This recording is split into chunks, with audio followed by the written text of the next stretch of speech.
नमस्कार दोस्तों, मैं गोविंद मारवाल और आज के इस सेशन में हम चर्चा करेंगे फोकस दूरी और वक्रता त्रिज्या में संबंध को लेकर। हम सिद्ध करेंगे R इक्वल्स टू 2F। ठीक है, तो इसके लिए ध्यान दीजिए, मैंने एक अवतल दर्पण लिया। ये हमारे पास एक अवतल दर्पण है इस तरीके से। ये इसका ध्रुव है दर्पण का O। ये इसका फोकस बिंदु है कैपिटल F और ये इसका वक्रता केंद्र है। जितनी दूरी ये उतनी ही दूरी ये C। और ध्रुव है, F फोकस बिंदु है और C वक्रता केंद्र है। फोकस बिंदु, ये जो फोकस बिंदु है F, ये वक्रता केंद्र और ध्रुव के बीच में स्थित होता है। तो हम क्या करेंगे, सबसे पहले हम इस दर्पण के ऊपर एक अभिलंब बनाएंगे। अभिलंब का मतलब 90 डिग्री का कोण बनाएंगे। तो दोस्तों, जो अभिलंब होता है वो हमेशा दर्पण के वक्रता केंद्र से गुजरता है। तो यहां मैं एक अभिलंब बना लेता हूं इस दर्पण के ऊपर इस तरीके से। ये मैंने एक अभिलंब बना दिया इस दर्पण के ऊपर। ठीक है, अब क्या करता हूं, मैं एक बीम डालता हूं इसके अंदर। हमने परावर्तन का नियम पढ़ा था एक, कि यदि कोई प्रकाश की किरण मुख्य अक्ष के अगर समांतर आती है तो वह दर्पण से परावर्तन के पश्चात फोकस बिंदु से गुजरना पसंद करती है। तो इसको मैं फोकस बिंदु से गुजार देता हूं इस तरीके से। ठीक है, अब देखिए, ये विलंब है, यह आपतित किरण है। तो आपतित किरण और विलंब के बीच में कोण बनता है, उसको हम बोलते हैं आपतन कोण I। और परावर्तित किरण और विलंब के बीच में जो कोण बनता है उसको हम पढ़ते हैं परावर्तन कोण R। इसको हम नाम देते हैं कुछ। ये बिंदु मैंने एक कह दिया, इसको मैंने कह दिया बिंदु B। तो परावर्तन का हमने नियम पढ़ा था एक, कि जितना कोण I होता है उतना ही कोण R होता है। मतलब आपतन कोण I और परावर्तन कोण R दोनों बराबर होते हैं। तो यहाँ फर्स्ट में यही लिखता हूं कि कोण I और कोण R बराबर होगा।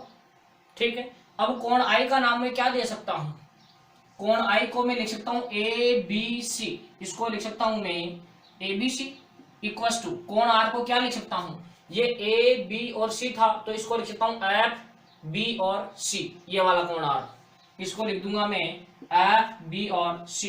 इसको बोल दिया मैंने इक्वेशन नंबर फर्स्ट। अब ध्यान दीजिए, ये वाला जो कोण है, ये वाला कोण है भाई, जितना कोण I बनेगा उतना का उतना ही कोण हमारे पास ये वाला बनेगा। इस कोण को बोल देता हूं मैं अल्फा। इस कोण को क्या नाम दिया मैंने, अल्फा। तो देखिए, कोण ABC, वही कोण ABC, कोण ABC मतलब I कोण किसके बराबर होगा, ये कोण बराबर होगा कोण OCB या BCO। कोण ABC किसके बराबर होगा, कोण BCO के। इसको लिख दिया मैंने कोण BCO। इसको बोल दिया समीकरण नंबर 2। और इसका बराबर होने का कारण क्या है भाई, देखिए दो समांतर रेखाएं हैं, एक तो ये AB रेखा और एक CO रेखा। दो समांतर रेखाओं को जब कोई तिर्यक रेखा काटती है तो इधर बना कोण और ये वाला बना कोण दोनों बराबर होते हैं। ऐसे कोणों को हम कहते हैं दोस्तों एकांतर कोण, अल्टरनेट एंगल।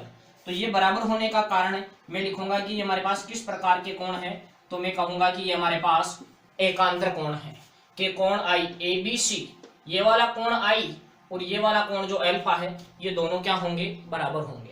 अब आप समीकरण 1 और 2 को बहुत अच्छे से देखिए, दोनों की लेफ्ट हैंड साइड बराबर है तो मैं दोनों की राइट हैंड साइड भी बराबर कर सकता हूं।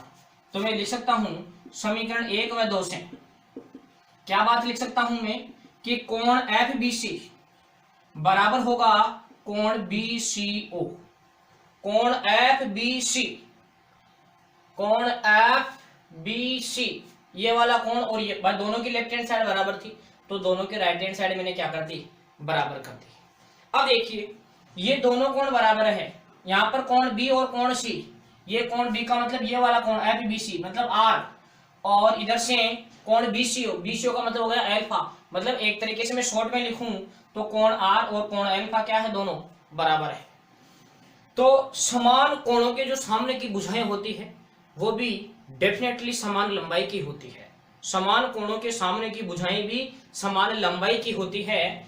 तो मैं यहां लिख सकता हूं कि चूंकि समान कोणों के सामने की भुजाएं समान कोणों के सामने की भुजाएं सामने की भुजाएं समान लंबाई की होती है।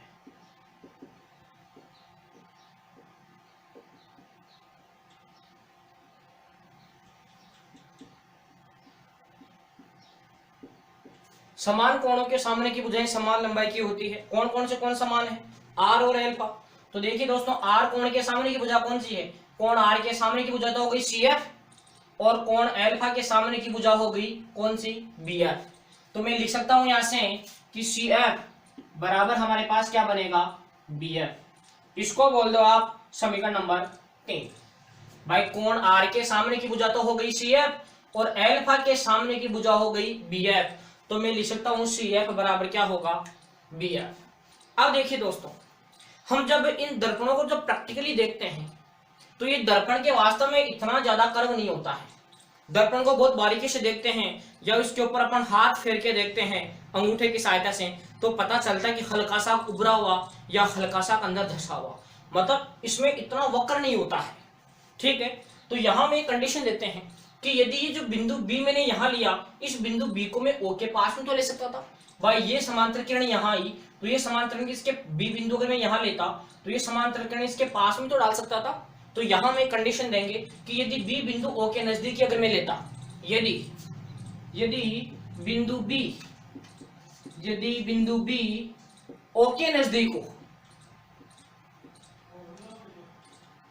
यदि बिंदु बी ओ के नजदीक हो, तो देखिए क्या बात बनेगी। बिंदु बी को अगर मैं ओ के पास में ले लूं तो फिर मैं ओ से एफ की दूरी मापूं, भले बी से एफ की दूरी मापूं, दोनों दूरी हमारे पास बराबर होगी कि नहीं होगी? अगर बी बिंदु अगर मैं ओ के पास में एज्यूम कर लूं तो फिर भले बी से एफ की दूरी मेजरमेंट करो और भले फिर ओ से एफ की दूरी मेजरमेंट करो, दोनों दूरी हमारे पास क्या होगी? बराबर होगी। तो मैं क्या लिख सकता हूं? मैं लिख सकता हूं कि बी एफ बराबर लिख सकता हूं मैं ओ एफ। बी एफ बराबर लिख दिया मैंने ओ एफ। इसको बोल दिया मैंने समीकरण नंबर 4। ठीक है, अब देखिए समीकरण 3 और 4 को ध्यान से देखिए। बी एफ किसके बराबर है? सी एफ के। यहाँ बी एफ किसके बराबर है? ओ एफ के। तो बोलो सी एफ को और ओ एफ को दोनों को बराबर कह सकता हूं मैं कह सकता हूं कि सी एफ बराबर क्या हो जाएगा हमारे पास? O F. भाई यहां से बी एफ सी एफ के बराबर है, इधर से बी एफ ओ एफ के बराबर है, इसका मतलब यह होगा कि सी एफ और ओ एफ दोनों क्या है? बराबर है। तो मैं यहां से लिख दूंगा कि सी एफ बराबर क्या हो जाएगा? O F. ये बात हमें कहां से पता चली? मैं लिख दूंगा समीकरण 3 व 4 से।